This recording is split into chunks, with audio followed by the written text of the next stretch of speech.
Le Québec possède un réseau de bureaux, de délégations à travers le monde, mais il en a également à travers le Canada. Et toujours sur le même principe, il est plus facile pour une entreprise, un entrepreneur, de se faire accompagner quand on essaie de développer de nouveaux marchés. Madame Julie Bissonnette est chef de poste pour le bureau du Québec dans les provinces atlantiques à Moncton, bureau qui relève du ministère du Conseil exécutif. Et elle nous raconte dans un instant son mandat et les occasions d'affaires pour les entreprises québécoises en Atlantique à Télécorrex.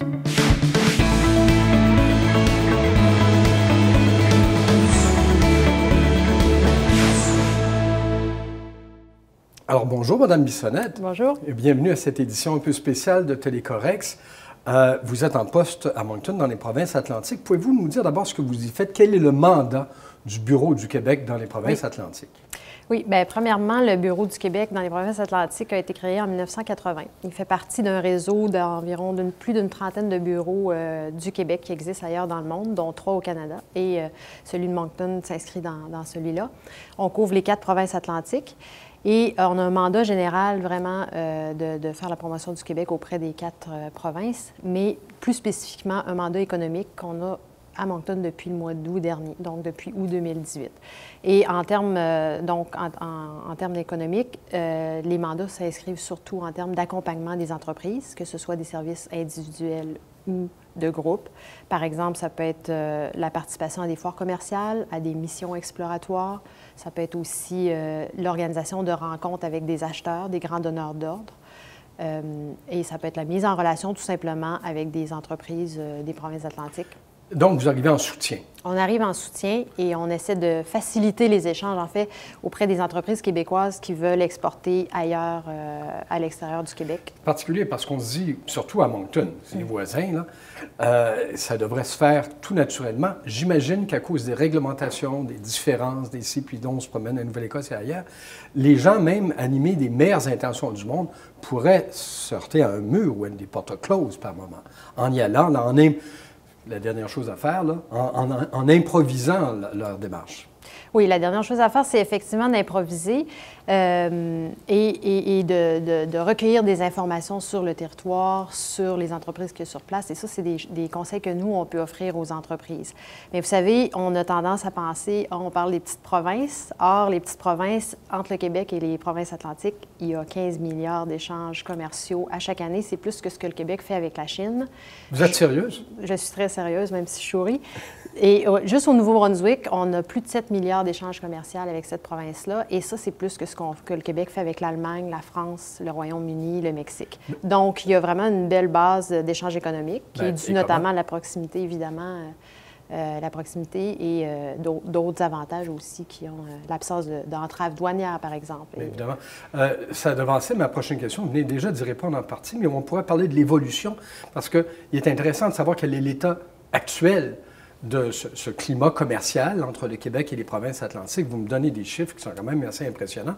Est-ce que ça a eu tendance à progresser depuis quelques années ou ça fait longtemps que ça Il y a vraiment une progression des exportations du Québec vers les provinces canadiennes. De façon générale, ça, on est capable de le comptabiliser et de le noter. Et de 2010 à 2018, la croissance des exportations du Québec vers les provinces canadiennes a été de 3,6 % annuellement.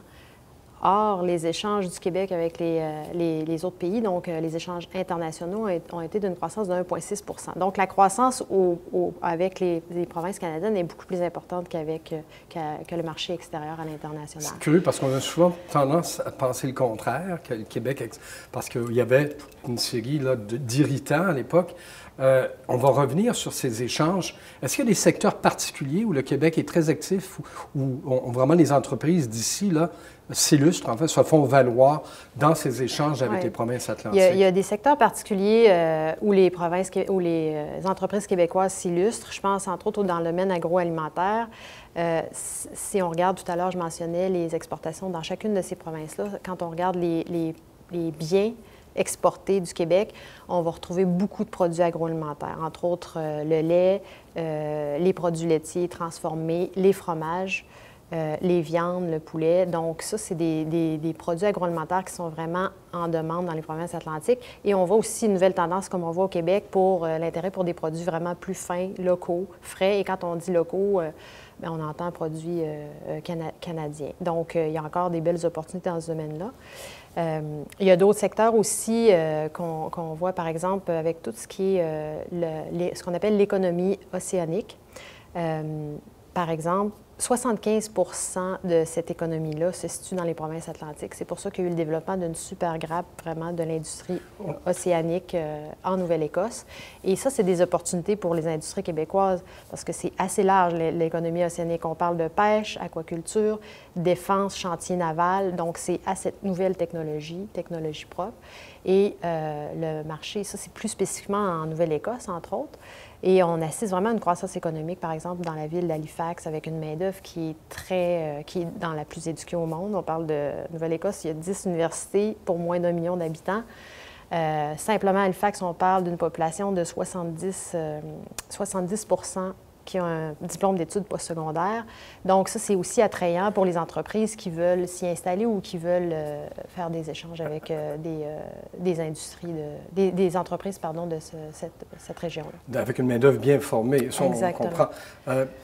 Là, on peut y aller en faisant ces démarches accompagnées par vous, mais il peut y avoir des événements, des foires commerciales. Tout à fait. Est-ce que c'est aussi une bonne façon d'aborder le marché? Est-ce qu'il y en a de ce genre Oui, d'événements? tout à fait. Tout à fait. C'est sûr qu'on n'est pas dans un marché comme New York ou Chicago avec les populations qu'ils ont.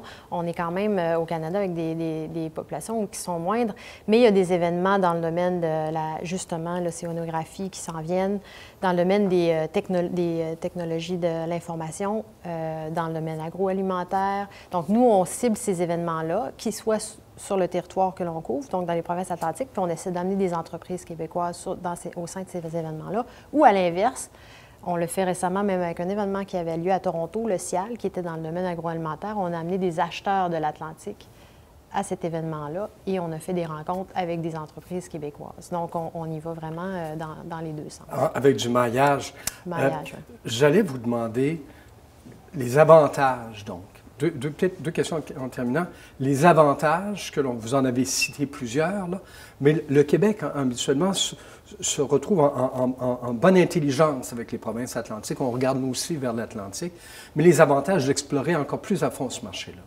Bien, il y en a plusieurs. Évidemment, on a une monnaie commune, ce qui facilite les échanges, pas de douane aussi. La proximité géographique, on est vraiment, ce sont nos voisins. Donc, moins de règles que ce qu'il y a avec d'autres pays. On a signé récemment, les provinces et territoires ont signé l'accord de libre-échange avec le Canada. Ça favorise le commerce interprovincial. Et tout à l'heure, je parlais de croissance dans les 10 dernières années. Avec le libre-échange, on peut fortement penser que ça va n'aller qu'en augmentant. Et un autre avantage aussi avec l'Atlantique, il y a quand même un fort pourcentage de la population qui est francophone. Oui, uniquement au Nouveau-Brunswick, il y a un tiers de francophones. Donc, il y a les Acadiens qui sont présents dans les 4 provinces et c'est assez impressionnant le nombre d'échanges commerciaux qui se font en français avec l'Atlantique. Donc, c'est quand même intéressant.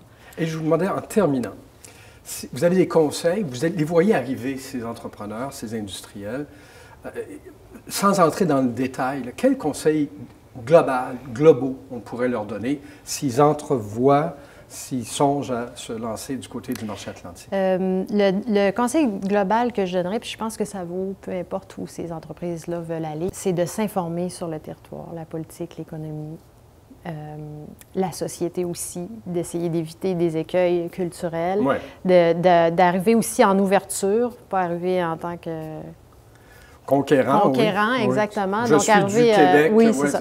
Donc, arriver en ouverture vers l'autre, puis d'essayer de bien comprendre justement la société. Puis ça, en général, ça facilite les premiers échanges et la suite des choses. Donc, je présume qu'il y a un site Internet, un site Web où on peut en savoir davantage sur le Bureau du Québec dans les provinces atlantiques. Ça existe.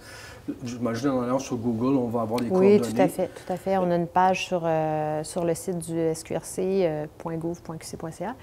Et prochainement, une série d'outils dans les médias sociaux qui sont à venir dans les prochains mois pour mieux faire la promotion de ce qu'on fait et de mieux servir les entreprises québécoises. Madame Julie Bissonnette, merci. Merci à beaucoup vous. Merci de vos témoignages, de vos impressions, de vos conseils et de votre présence à Télécorex. Merci.